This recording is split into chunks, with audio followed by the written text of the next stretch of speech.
تقاص دوری تو بگو من باید برم از کی بگیرم.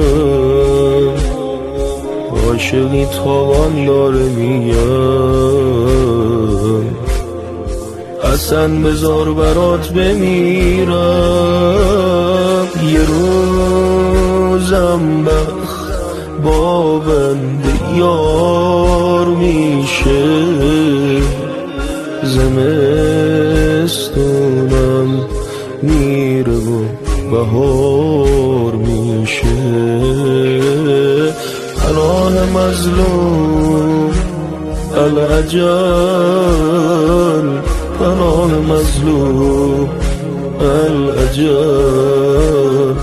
پناه مظلوم العجل.